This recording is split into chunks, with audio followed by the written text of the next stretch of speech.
Our next panel are the juries and designers for this year's American Illustration and American Photography annuals. So, Robert Newman, on your right, is moderating this panel of a mixture of American Illustration and the American Photography jurors. Following on down, just very quickly, Len Small and Corey Jacobs and Chris Dixon.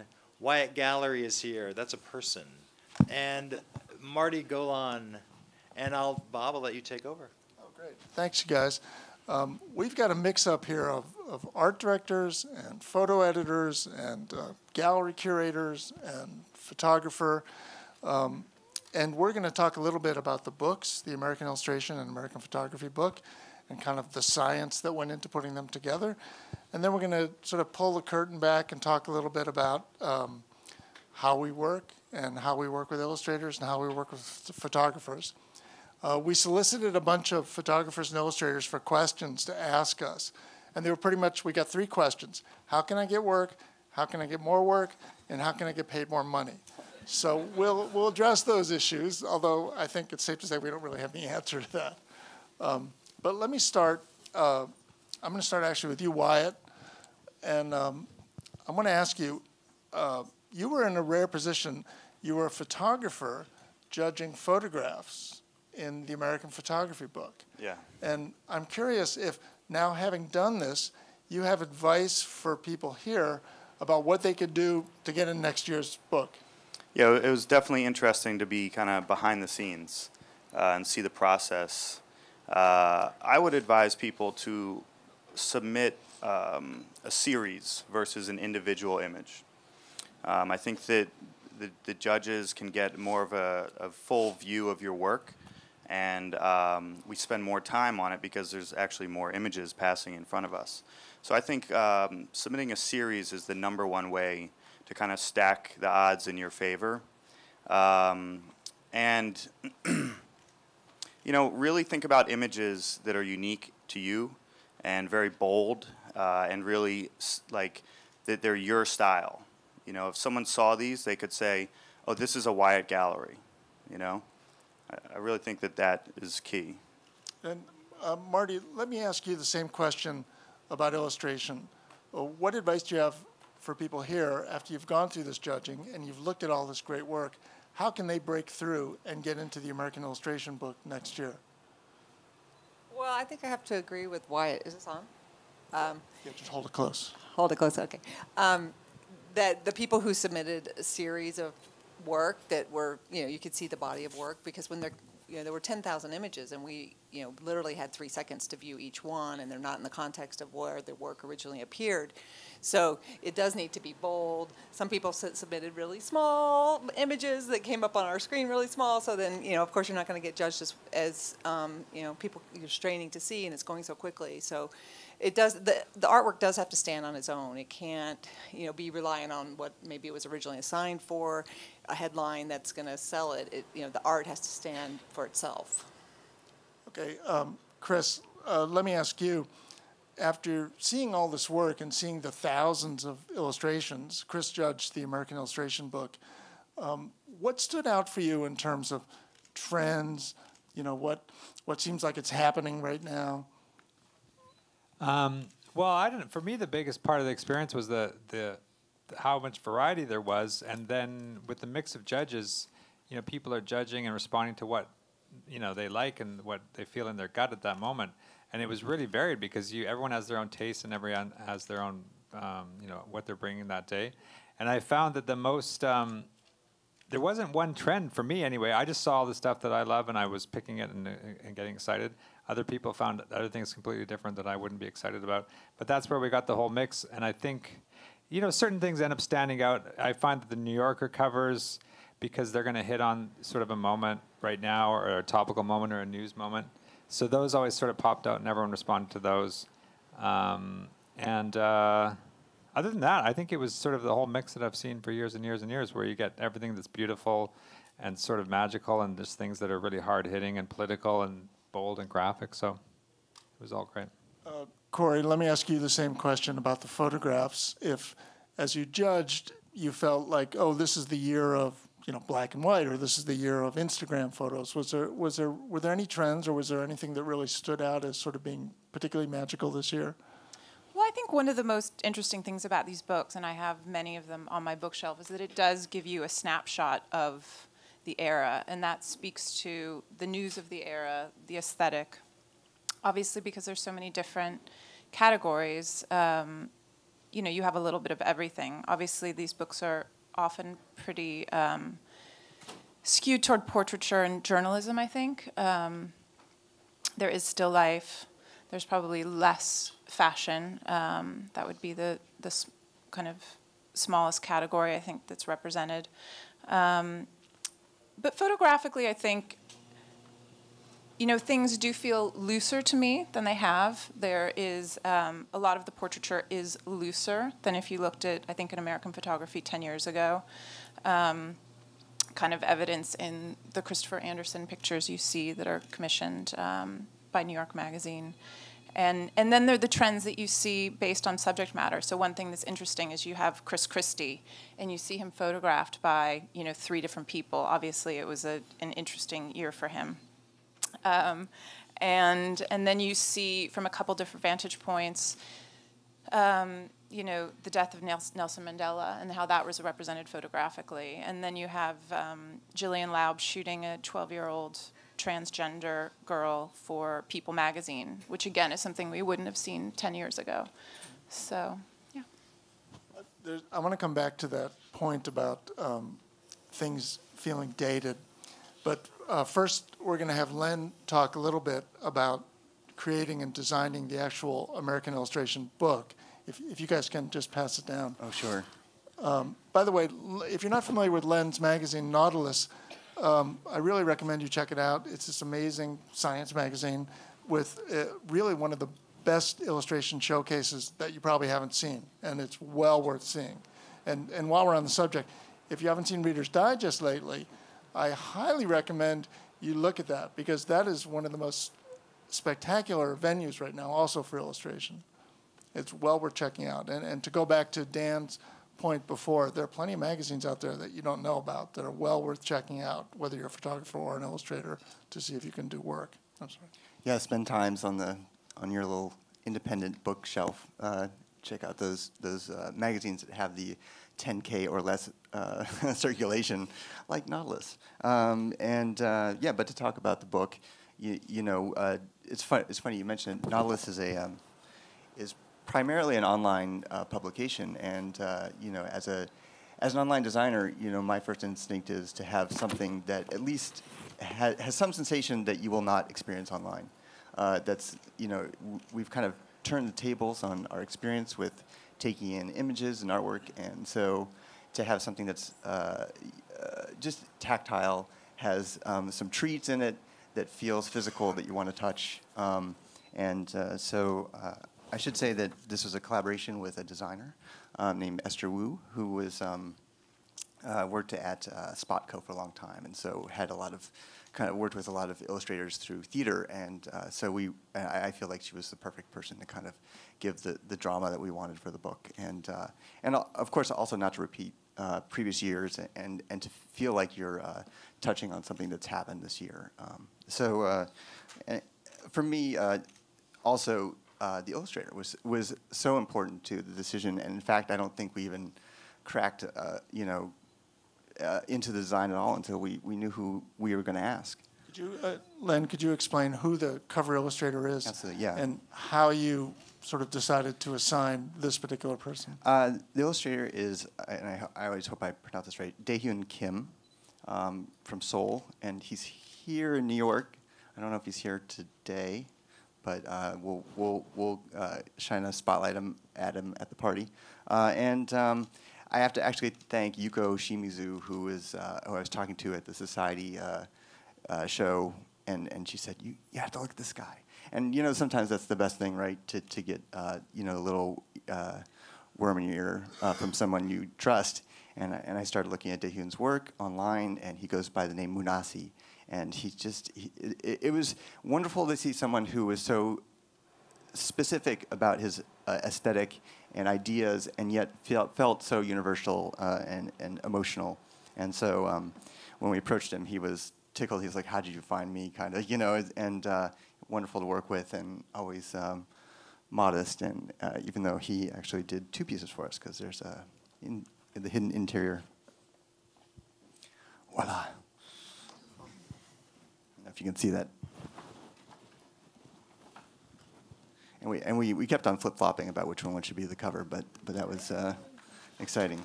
So there you go. The funny thing about the 2 books this year is I've only met Len very briefly a few months ago. We had nothing to do with each other while we were working on these books. And yet, unbeknownst to each other, we both did black and white covers for American Photography and American Illustration. And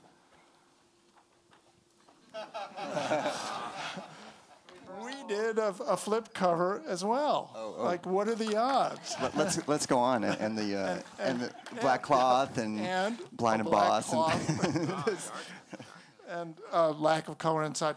Yeah. This cover, by the way, is by a photographer named David Butow. And I want to just tell you guys a little bit about how we came to this. And of course, as with every book, there's a great editor involved in this, which was Mark, Mark Heflin, who was really the editor and was responsible for a lot of the inspiration and a lot of the guidance that we got. But we decided we wanted to do this year a very minimal, very stripped-down American photography book. And we wanted to do something with photojournalism on the cover because a lot of the past covers have been more fashion and more stylized and not quite as, from my perspective, direct. The problem being that most of the photojournalism in the book is pretty gruesome and pretty, it's artful, but it's not necessarily the kind of thing you want to have on a cover. And we were really fortunate to find these photographs from Nelson Mandela's funeral where there was a great exuberance in the photograph. This was really great. And so, we had what we thought was a great documented photo, very classic stylized thing, but it was kind of upbeat and kind of happy, and we thought that was really good. It was nice joy and pain. Yeah, exactly. Now, that's enough about the book. We've done our job to sell you the book, so let's move on. Really, the big question people wanted to know is, how do the people on stage here find illustrators? How do they find photographers? Or the flip, how do photographers and illustrators find you? So let me ask a few of you. Let me actually start with you, Chris. How do you find illustrators at Vanity Fair? Yeah, I met a little zine called Vanity Fair. If you want to check it out on the... I'm just kidding. What do we do for... we're... What's interesting, because I came to Vanity Fair just 3 years ago. There's been a long history there of certain staff working there. A lot of it's driven, by the taste of the editor. You mentioned the editor behind these things, but that drives a lot of the decisions that we make. And our editor is passionate about illustration, so he always rips things out and brings them to me all the time for people to use. He's got certain tastes that we work with on him, so we collaborate on all those things.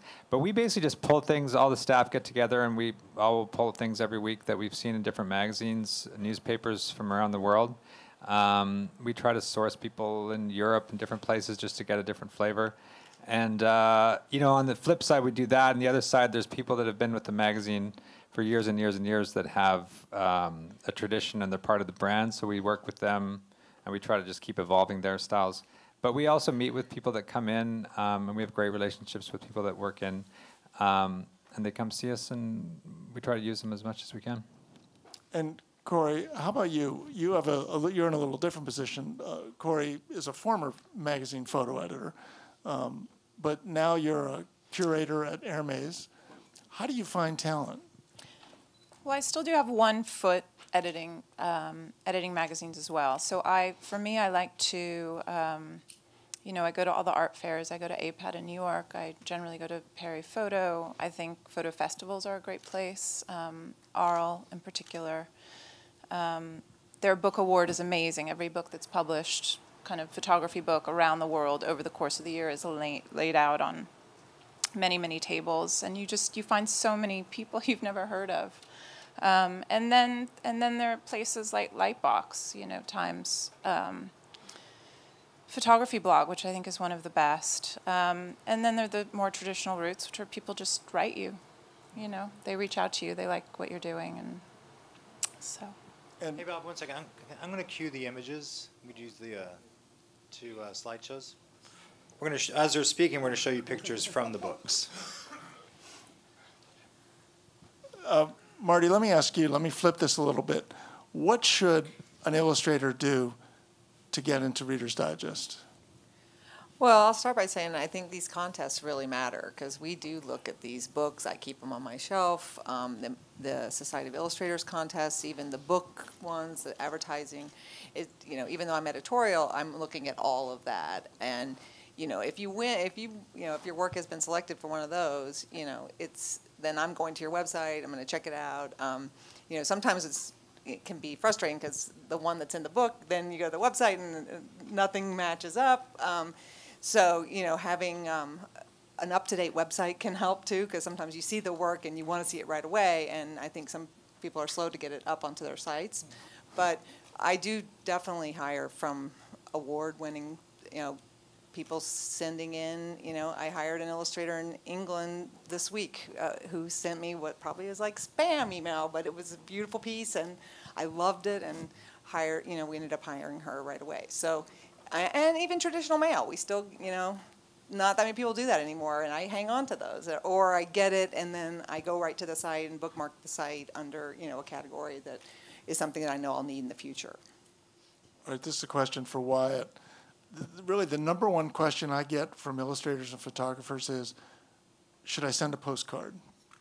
Do you still send postcards? Or have you ever, I should ask you, because you're younger, have you ever sent a postcard? I wanted to ask the same question. Should we still send postcards? I haven't sent a postcard for years. I used to, and it worked at times.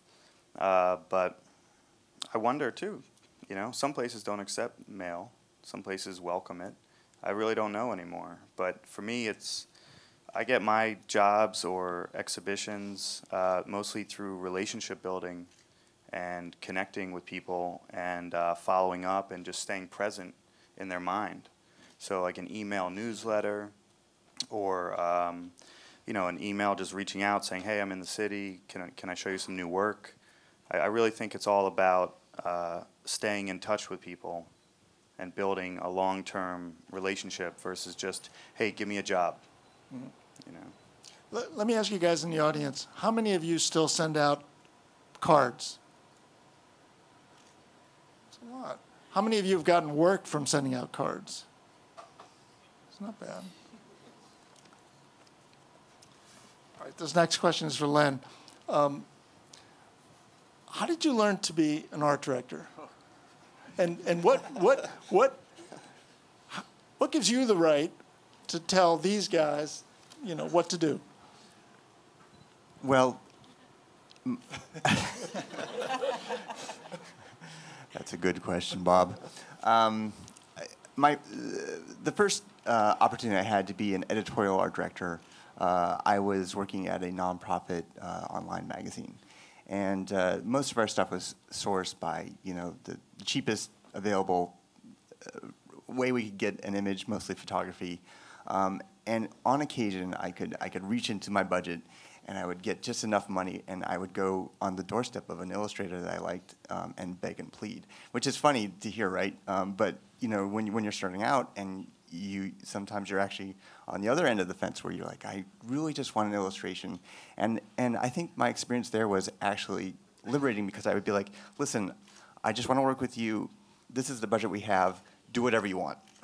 just give me an illustration because we really want to make this work. So as I started to do that and let illustrators kind of do their work, I actually found it a way to start the process that kind of worked for me, and kind of knowing that like this is where I wanted to be, and this person is going to take me there eventually, and everything else that I'm doing is just kind of nudging them in the right direction, keeping them on track. Corey, let me take this question and just take it one step further. How do you keep yourself fresh in terms of looking at talent and, kind of not fall into a rut as a curator or a photo editor? I think just looking at stuff as often as you can. I mean, it's pretty simplistic, but I think I mean, I think falling into a rut is one thing, and I think developing what you believe to be kind of your taste and your point of view on the world is another.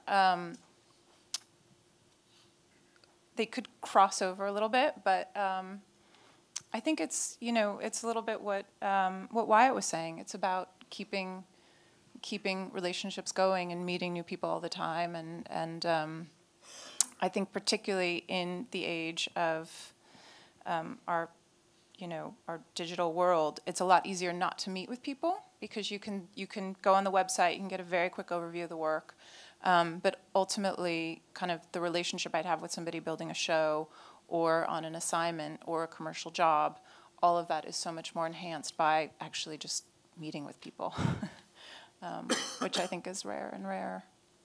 And this next question's for Chris.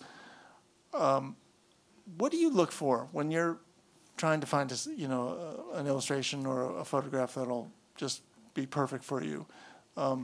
What is it that really satisfies you? What is it that you're trying to get?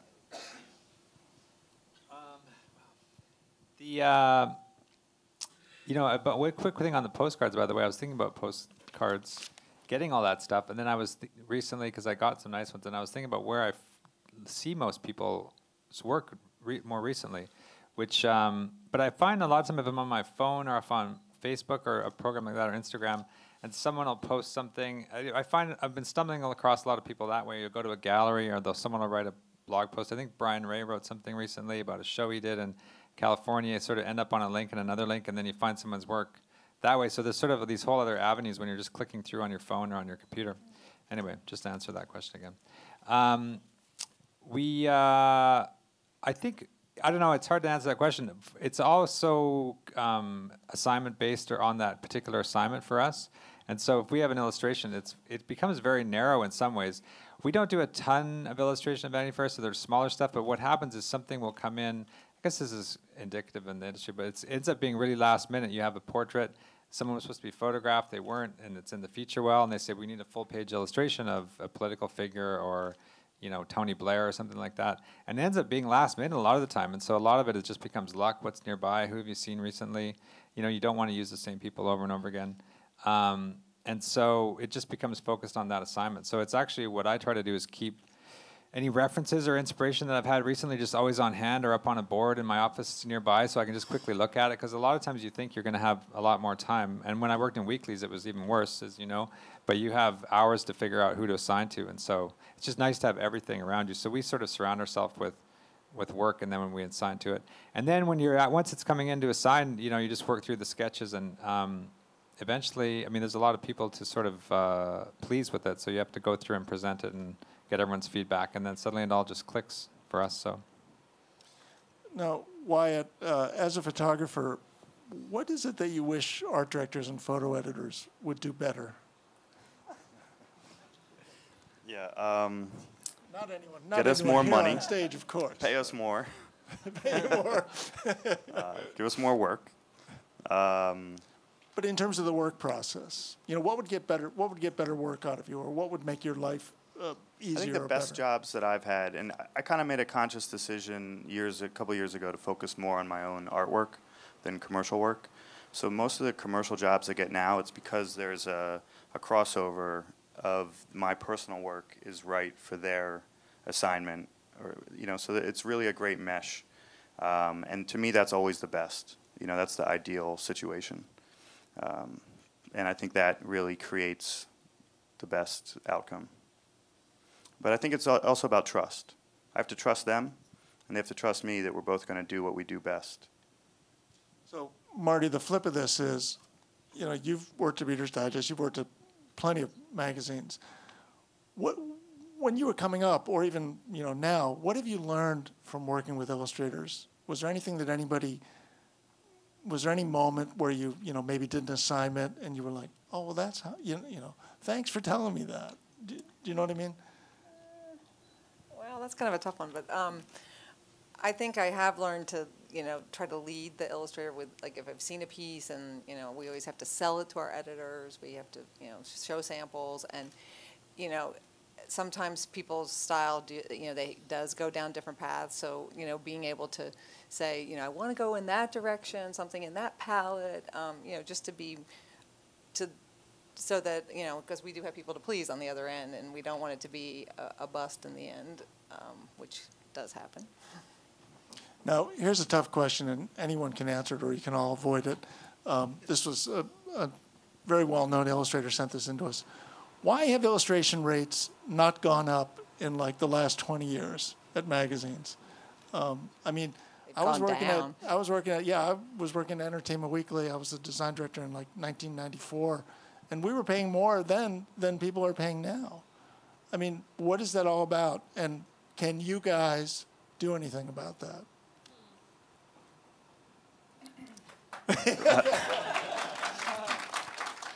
Budgets. Sorry. I just wanted to say one humorous note is that I was an intern at Entertainment Weekly while you were there in college. So, I think it also says something about how many years we're all in the business. Things take longer than you think, and you have to stick in it one way or the other, whatever the rates are. You've aged very well. Thank you. You too. And with photography, too, I don't commission the photography directly, but I know that the $400 or $500 day rate, I've been hearing the same thing when I was freelancing in the Times magazine 14 years ago. It was, we pay $400 a day, $500 a day for photography. And I just heard someone the other day say that, the day rate's $400. So that's exactly the same thing. Damn those people. I don't have the answer. Yeah, it's only speculation. I feel it has to be just that you've got stock, you've got accessibility. If you think about the Flickr world, for example, where you've got, people are accessing photographs sometimes for free of fantastic photographs, how can you compete with free? That's always the challenge. And I don't think that's fair, but I think that that's what happens on our side, which is, the other side of the coin, which we don't like to show you, which is how art directors kind of deal with, editorial and the business end and try to get you the best they can. I certainly, you are the advocate for your artists as well. And I'm always interested to know what's fair and reasonable. So I hope that we will try to be that way as much as we can. And I can say, I probably shouldn't, but you should always push back on the price. Because a lot of times we have it built in, our editors always wanting it for less and less. Even at Reader's Digest, our budgets have been reduced over the last, 5 years. But, sometimes we have room, and particularly somebody who's more established or somebody who, we respect a lot, it's not a straight amount, I also think it's about, we're all dancing around the fact that publishing is a changing field, to say the least. And the economic structure of magazines is no longer the same. So I do think it's strange, and I've always thought it's strange that rates haven't changed. Magazines were making more money, rates stayed the same because nobody tried to change it, and the art departments only have so much power. They're not setting the fee structures. Well, they're setting the fee structures, but not the overall budget. And now they're not making any money, so it's impossible for them to change. And I think what's interesting now is, this kind of new trend of magazines being published by retailers. And I think rates, I think there's going to be a lot of change in rate structure as it relates to things not being purely editorial or purely commercial, but some hybrid. And, it always seemed terribly unfair that a photographer can make $15,000 a day doing, an ad for, a cosmetic company, and then $350 for Vogue. That's their day rate, Now, let me ask each of you, we'll just go right down the row. Where do you think the most dynamic place is right now in illustration and photography? What's the most happening place? And if you were, recommending to somebody in the audience, yeah, you should get your work here. I don't mean necessarily a specific place, although that's okay. Toronto? I don't know. For some reason I keep on. I don't know.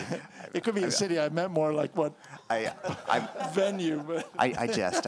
I think that I would have to agree with Chris on this. Like Facebook, social media has got to be the place. And it's also because you get a lot of stuff secondhand when you are following or listening to an artist that you admire, and then they say something about someone that they like. That's just that, right? That's just like a recommendation, right? So you're already halfway there. So I think it's been awesome to watch the way that, especially when I watch illustrators kind of on Twitter, and they're just following each other and they're following each other's work, and it's so supportive and great. And I think that really builds equity, and it's great to see that.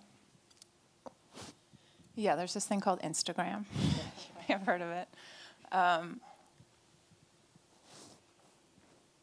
don't think there is. There obviously isn't one place, but a lot of people look at Instagram now in so many different worlds. And you do kind of go down a rabbit hole of like, if you like this, then you like that. I also love Aperture. I think it's a great place for photography, kind of all around. Chris?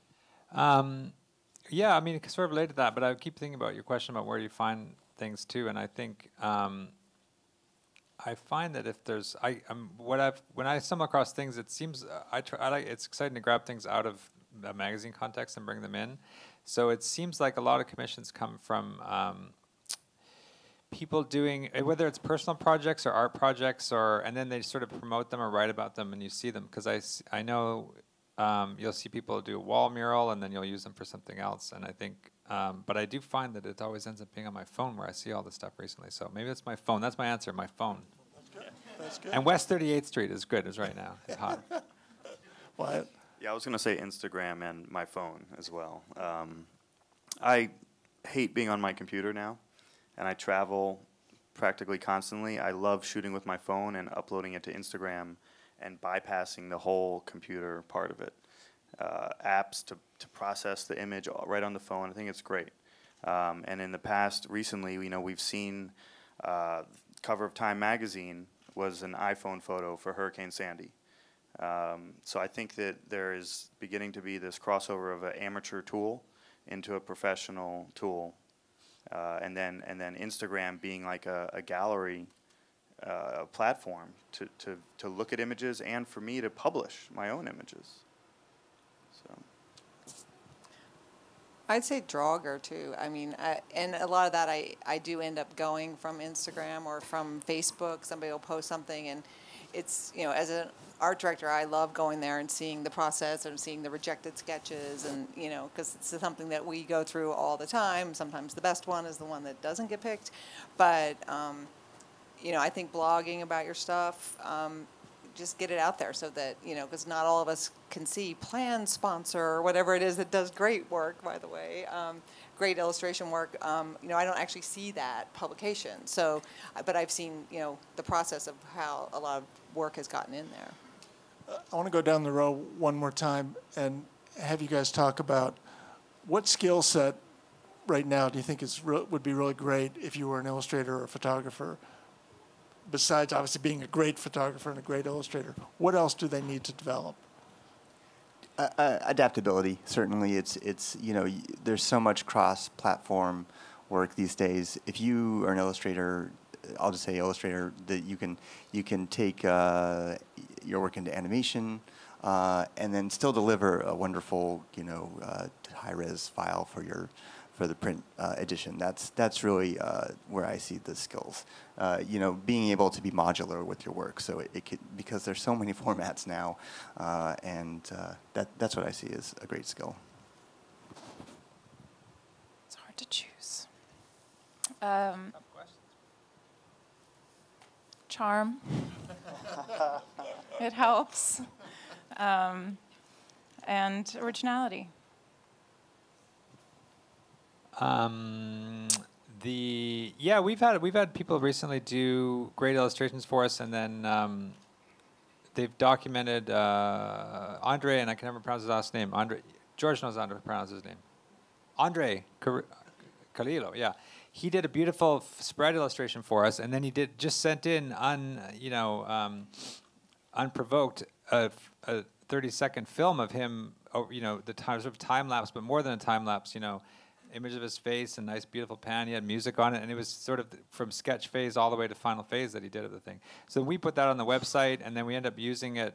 Another thing, we had a conference a few weeks ago in San Francisco, and Graydon said, get Andre to do another video of him drawing all these famous Silicon Valley characters. So it played this huge screen. He redid it again for that. And so I think a lot of that is based on an earlier question too, just any self-initiated projects that spread around and they end up spreading through social media, and you just see them. Someone does a wall mural or someone draws a car, and then those two sort of work their way back into assignments. So if you're just constantly doing projects, I know you need the time, but yes. And charm. I would say perseverance, confidence, while remaining humble. Charm, networking, relationship building, and everyone in this room should definitely read Stephen Pressfield's 2 books. One's called Going Pro, and the other is about resistance. I find they're just key for an artist to do the work we need to do and not let fear get in our way. Yeah, you guys kind of covered it all. Well, okay, you know what? I'll ask you a different question. I'll make it easier on you.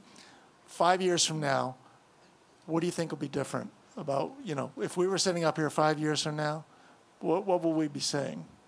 Well, I hope there's more of the movement, like moving illustrations. I'm still not quite sure where they live exactly. I mean, we do them in our digital editions and stuff, but I do think even if it's just a small thing, like a little tiny GIF where something moves, I'm kind of hopeful that we'll see a lot more of that. Do you think that print magazines will still be around in 5 years? Oh, I think definitely. Maybe not as many. Why? What do you think? 5 years from now, what would you be saying on stage here about just the state of photography? That's a great question. I definitely think magazines will be around. Sure. I think there's a lot more video and motion now than photography in terms of advertising, so that's something to be aware of for photographers. But I think we all have to get creative, how to stay afloat, how to stay in business. And I think it's important that we all focus first on, what is our dream job? What's our dream position? What's the work we really want to do? And when we focus on that, I think other things kind of fall into place. But I think the iPhone is going to be a huge shift. I don't know. I don't want to carry around my DSLR anymore, personally. So whatever we can do to get to that place where I can just shoot with my phone and print 40 by 50 prints, that's where I'd like to be. Yeah. Chris, we were talking before about, or Corey was talking about things getting dated. And it's true that if you go back and look at the photography annuals and the illustration annuals from 10, 15 years ago, you're like, oh my gosh, this stuff is so dusty. Do you think that's being accelerated? Do you think, styles are changing so quickly that people really have to kind of run ahead of themselves to stay in vogue, if that makes sense?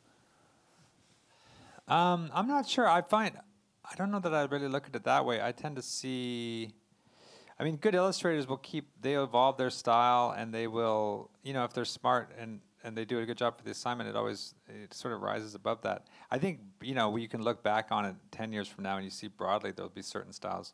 But I don't know. I think it would be hard for anyone to second guess themselves and try to do something different in their style in order to become contemporary. I think that would just sort of end up backfiring on them in a way, because it wouldn't be conducive to doing something creative.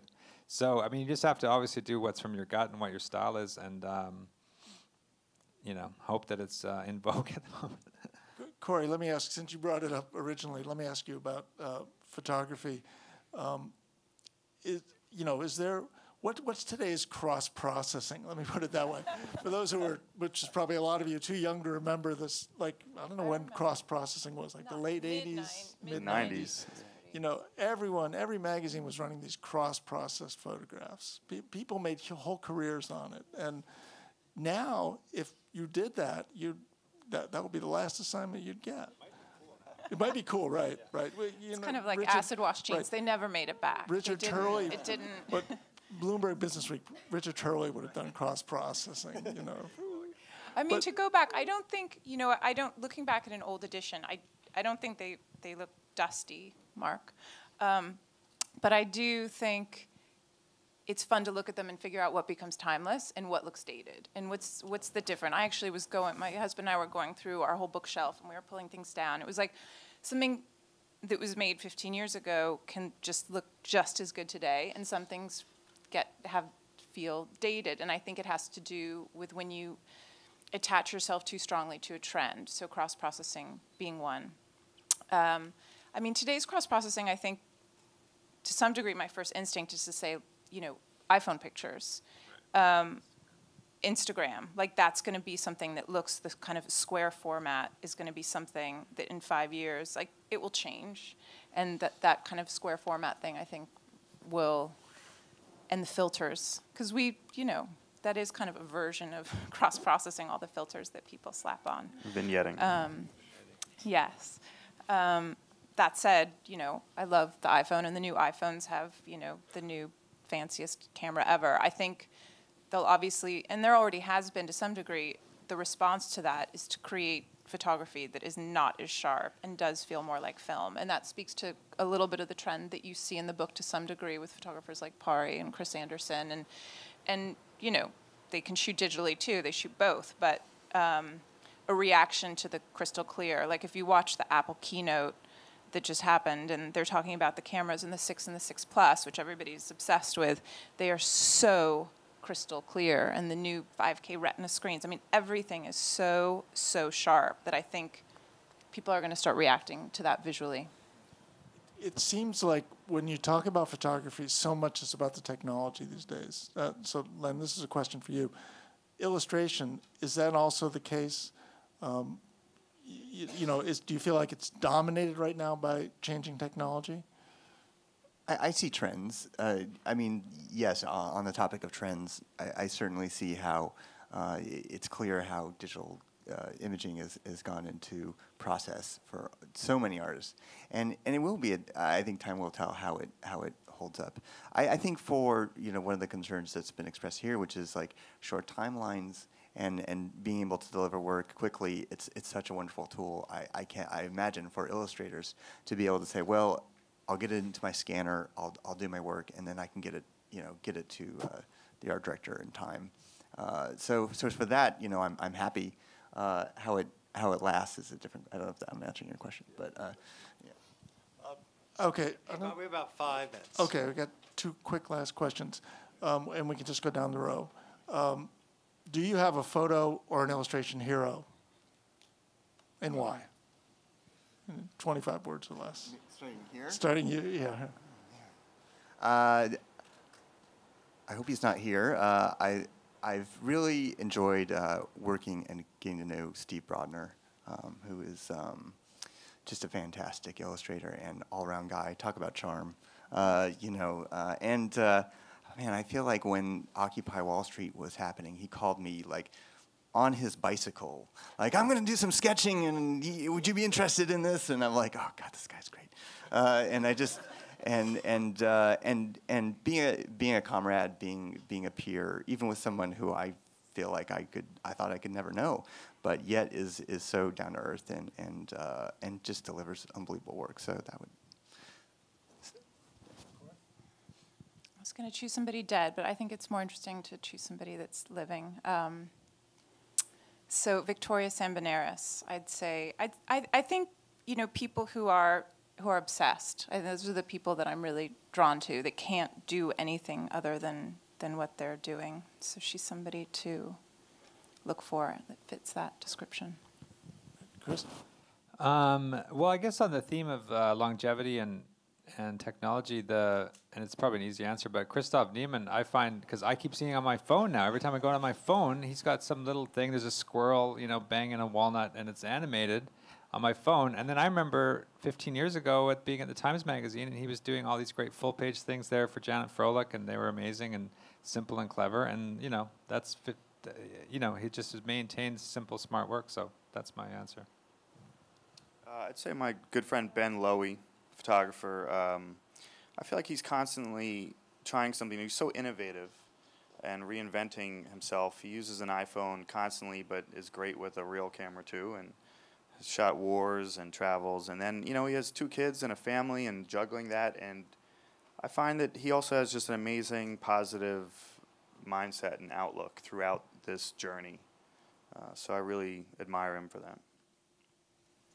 Well, I was going to say Christoph Newman, the very easy one. But if I had to pick someone else, I think right now I would say Noma Bar. He does a regular column for me, which is a really small thing, and you know his concepts are just unbelievable. And even for like a little small thing that he does every month, he gives me like 14 different versions. And you know, just the simplicity, which I think kind of goes back to the trends. I do think. During the judging, I noticed that it seemed like things were really busy or really simple, and he's definitely in the really simple category. I think what's interesting about all the people that you guys chose is they're constantly changing, and they're constantly developing their styles and the sort of the mediums they work in and their approaches, and they're not one-dimensional. You know, they're really multi-dimensional and multi-platform oriented, and I think it's interesting that you guys all picked people like that.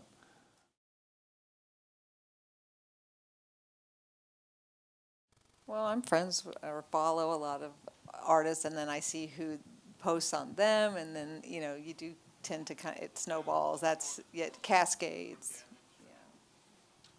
Yeah, I'd say it's a combination. I mean, you've got your artist and photographer you follow, but then there's things like The Fox is Black or This Isn't Happiness.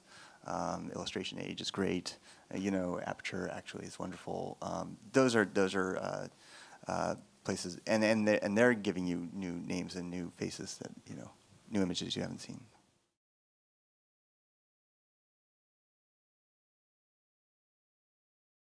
I would think it would have to be personally because, you know, the way it's happened so fast, the way we judge, the way this was judged, you just look at something and you get, and I think that's why you get such a wide range because everything's going to affect people differently. So, I mean, I know my personal taste was sort of drove everything that I reacted to.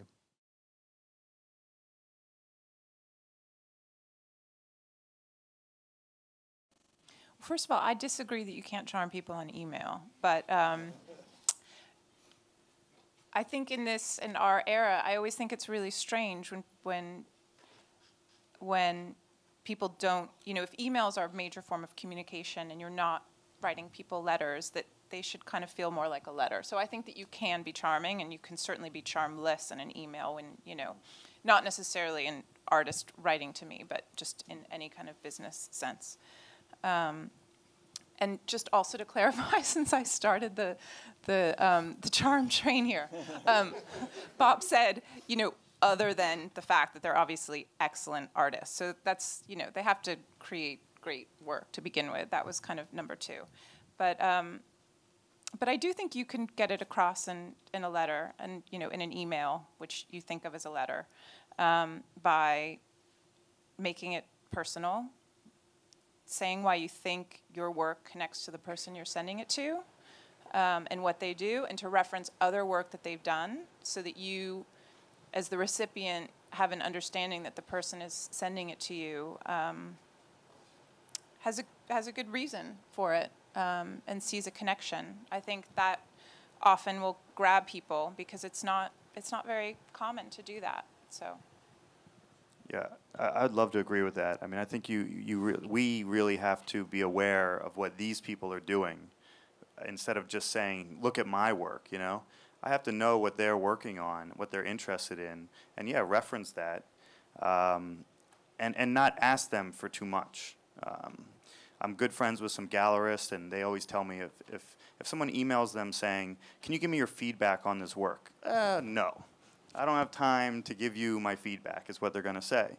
So, but if you say, hey, I just want to make you aware of this work I'm doing, and there's no pressure, and they don't feel like you expect something, I think that goes much further. So just make them aware of things.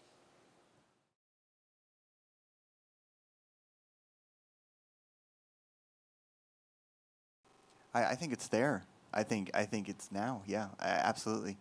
I think the question is, are illustrations going into motion for all the digital platforms? And I mean, yes, I think in 5 years, it'll be surprising when people aren't animating. No, I mean, hopefully that's not the case. But I do think that, yes, it's a third dimension. It's a way of enhancing a story that before it had to be done sequentially through the page turn, and now we have an opportunity to have this whole single image that can animate and talk to the audience. So that's, yeah, absolutely. And that's a great segue because our next panel is artists moving into motion. Fashion, that would be the kind of smallest category I think that's represented. But photographically, I think, things do feel looser to me than they have. There is, a lot of the portraiture is looser than if you looked at, I think, an American Photography 10 years ago. Kind of evidence in the Christopher Anderson pictures you see that are commissioned by New York Magazine. And then there are the trends that you see based on subject matter. So one thing that's interesting is you have Chris Christie, and you see him photographed by 3 different people. Obviously, it was an interesting year for him. And then you see from a couple different vantage points, the death of Nelson Mandela and how that was represented photographically. And then you have Gillian Laub shooting a 12-year-old transgender girl for People magazine, which again is something we wouldn't have seen 10 years ago. So, yeah. I want to come back to that point about things feeling dated. But first, we're going to have Len talk a little bit about creating and designing the actual American Illustration book. If you guys can just pass it down. Oh, sure. By the way, if you're not familiar with Len's magazine, Nautilus. I found that the most, there wasn't one trend for me anyway. I just saw the stuff that I love and I was picking it and getting excited. Other people found other things completely different that I wouldn't be excited about. But that's where we got the whole mix. And I think, certain things end up standing out. I find that the New Yorker covers, because they're going to hit on sort of a moment right now or a topical moment or a news moment. So those always sort of popped out and everyone responded to those. Other than that, I think it was sort of the whole mix that I've seen for years and years and years, where you get everything that's beautiful and sort of magical and just things that are really hard-hitting and political and bold and graphic. So it was all great. Corey, let me ask you the same question about the photographs. If, as you judged, you felt like, oh, this is the year of black and white, or this is the year of Instagram photos, were there any trends, or was there anything that really stood out as sort of being particularly magical this year? Well, I think one of the most interesting things about these books, and I have many of them on my bookshelf, is that it does give you a snapshot of the era, and that speaks to the news of the era, the aesthetic. Obviously, because there's so many different categories, you have a little bit of everything. Obviously, these books are often pretty skewed toward portraiture and journalism, I think. There is still life. There's probably less.